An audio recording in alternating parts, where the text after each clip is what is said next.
मेरे प्यारे बच्चों, नारायण कोचिंग सेंटर में आप सभी का स्वागत है।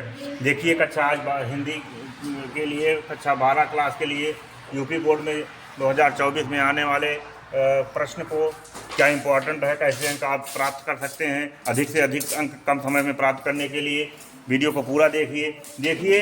जहाँ तक जो प्रश्न पूछे जाते हैं, पंचलाइट से 5 अंक का पूछा जाता है। एक कहानी लिखना होता है, 1 से 1.5 पेज लिखने पर 5 अंक प्राप्त हो जाता है।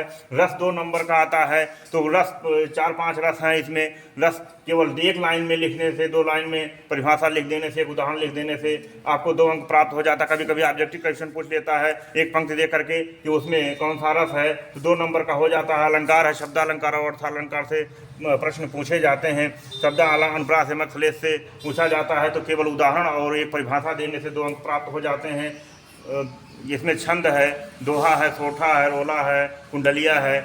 आदि छंद में केवल मात्रा का ज्ञान होना आवश्यक हो जाता है, और लगाने के बाद 4 लाइन लिख लेने से 2 नंबर प्राप्त हो जाता है। इसी प्रकार अनेकार्थी शब्द होते हैं। एक ही शब्द जो जिनके अनेक अर्थ निकलते हैं उसे अनेकार्थी शब्द कहते हैं, वो 2 नंबर का हो जाता है।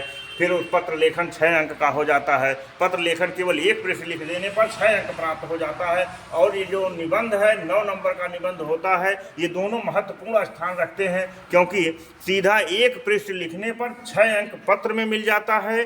चाहे प्रार्थना पत्र हो, शुल्कमाफी पत्र हो, व्यवहारिक पत्र हो, औपचारिक पत्र हो, अनौपचारिक पत्र हो, तो इसके विषय में हम अलग अलग वीडियो डालेंगे, जिससे कि आपको उसमें आसानी हो जाए। निबंध के विषय में करते हैं, तो निबंध कम से कम 6 से 7 या 8 पृष्ठ का होना चाहिए। रूपरेखा बना करके जो है प्रस्तावना सहित उपसंहार तक उसमें हेडिंग डाल करके बीच बीच में कोटेशन डालते रहिए। पूरा 9 का 9, और नहीं तो 8 नंबर कोई काट नहीं सकता है। ये 6-7 पृष्ठ आप लिख देते हैं। उसके बाद विभक्तियाँ आती हैं, वचन आता है।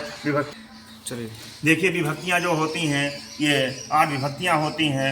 वचन उसमें पूछा जाता है, तो एक वचन, द्विवचन, बहुवचन हो जाते हैं संस्कृत में। हिंदी में केवल 2 वचन होते हैं, एक वचन, बहुवचन। संस्कृत में 3 वचन हो जाते हैं, एक वचन, द्विवचन और बहुवचन। विभक्तियाँ जो होती हैं, प्रथमा, द्वितीय, तृतीय, चतुर्थी, पंचमी, षष्ठी, सप्तमी और संबोधन हो जाता है, तो विभक्तियों में वचन चलता है। इस प्रकार से यहाँ पर केवल एक लाइन लिख देने से पूछा जाता है कि षष्ठी विभक्ति के बहुवचन में रूप लिखिए, तो एक शब्द लिख देने से 2 अंक प्राप्त हो जाता है। संधि विच्छेद की बात करते हैं, तो संधि विच्छेद केवल शब्द चयन करना होता है। जैसे विद्यालय है, विद्यालय में कौन सी संधि है, तो यहाँ पर विद्याधनालय हो जाता है। विद्याधनालय, तो यहाँ पर दोनों में आ बड़ा आ, धन बड़ा आ मिलकर के बड़ा आ का निर्माण करता है। तो इस प्रकार से यहाँ पर दीर्घ स्वर संधि हो जाती है। तो स्वर संधि और व्यंजन विसर्ग 3 संधियाँ होती हैं। स्वर संधि ज़्यादा से ज़्यादा पूछा जाता है। स्वर संधि के 5 भेद होते हैं। तो यहाँ दीर्घ स्वर संधि, गुण स्वर संधि, आयादि, वृद्धि, ये सारी संधियाँ होती हैं, उसमें से एक केवल पूछा जाता है।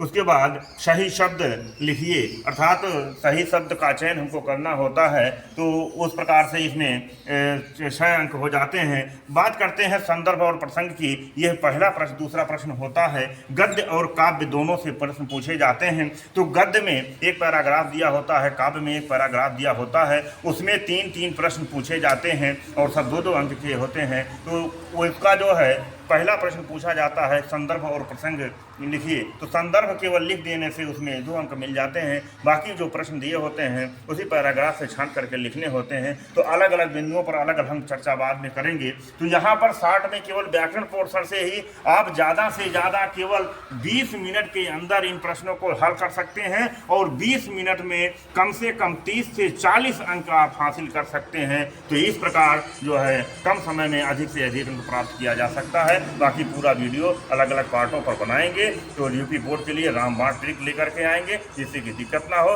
इसलिए चैनल को लाइक कीजिए, सब्सक्राइब कीजिए, ज़्यादा से ज़्यादा शेयर कीजिए। आज के लिए धन्यवाद।